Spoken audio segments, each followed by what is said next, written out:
والصلاة والسلام على سيدنا محمد وعلى آل بيته الطيبين الطاهرين. أعزائي الطلبة، اليوم نكمل المحاضرة الثانية لتعليم طرق جديدة وسهلة وبسيطة لحفظ جدول الضرب. نقدر نلغي الحفظ لجدول الضرب ونتعلم طريقة ثابتة وهي واحدة فقط لجدول الضرب. باو هاي الطريقة تستخدم فقط إذا ضربنا عدد في عدد.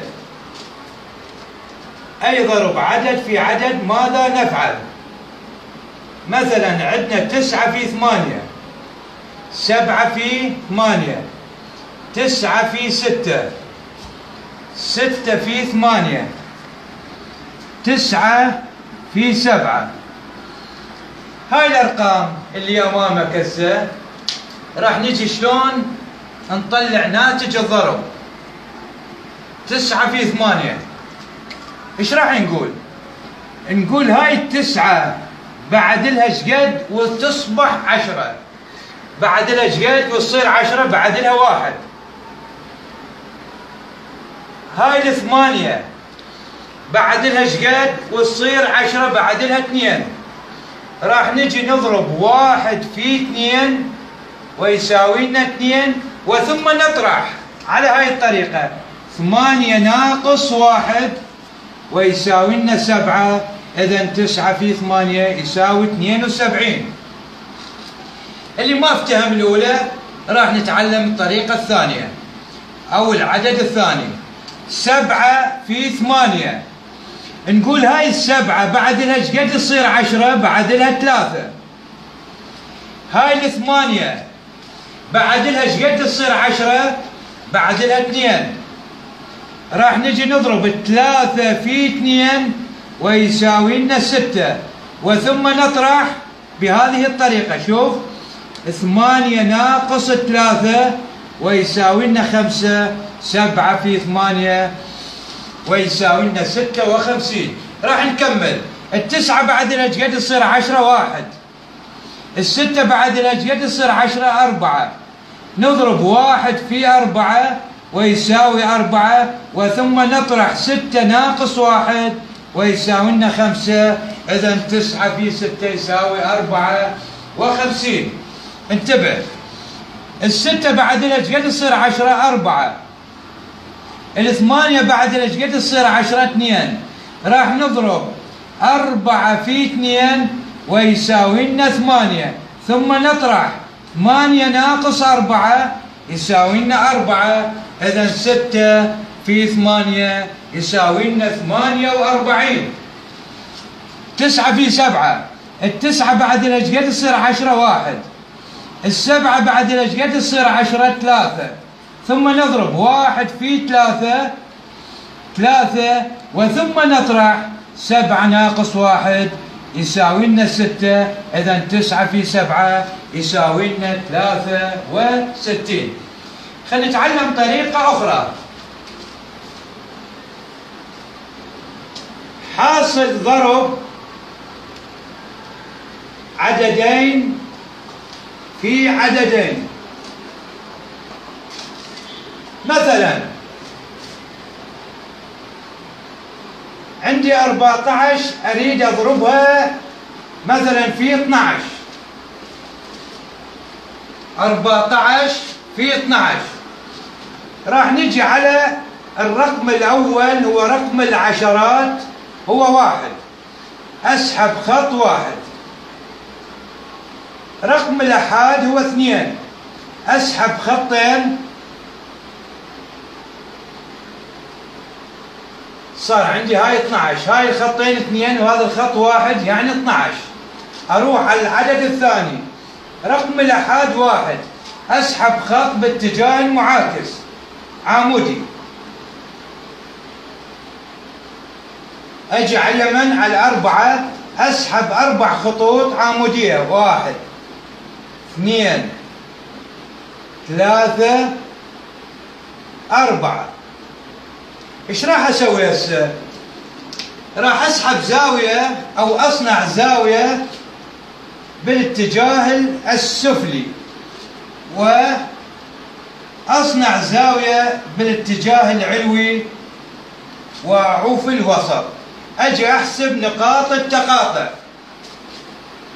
1 احسبوا وياي، 1 2 3 4 5 6 7 8.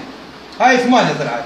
احسب الوسط ما في زاوية. شوف هذا الوسط، 1 2 3 4 5 6. اجي احسب الزاوية الاخرى. هاي نقطة التقاطع هي 1، اذا اصبح الناتج 168. اذا 14 في 12 108 وش قد؟ 60. اعطيك مثال اخر.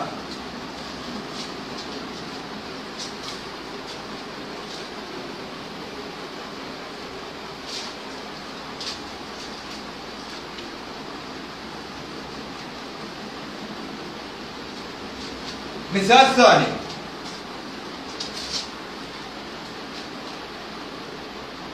عندي 14 في 16. تعلمنا ناخذ رقم العشرات 1، نسحب خط 1. رقم الأحاد هو 6، نسحب 6 خطوط. 1 2 3 4 5 6.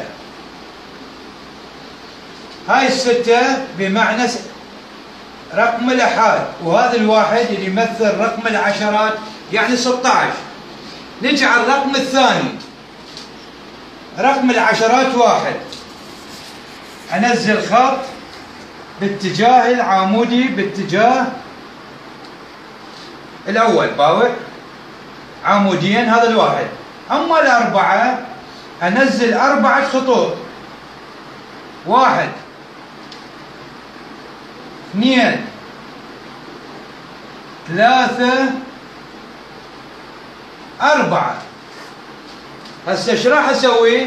راح اصنع زاوية بالمنطقة السفلى، واصنع زاوية بالمنطقة العليا، واجي احسب نقاط التقاطع. 1 2 3 4 5 6 7 8 9 10 11 12 13 14 15 16 17 18 19 20 21 22 23 24. 4 باليد 2. 4 باليد 2. ما اخلي ال 24 كلها، 4 باليد 2. اجي احسب المنطقة الأخرى هي المنطقة الوسطى. نقاط التقاطع 1 2 3 4 5 6 7 8 9 10. عندي باليد 2 12. 2 باليد 1. اجي احسب المنطقة الأخرى. نقاط التقاطع ايش قد عندي؟ 1. عندي 1 باليد، صار عندي 2. اذا الناتج 224. اذا 14 في 16 يساوي لنا 224. اخذ بعض طرق اخرى.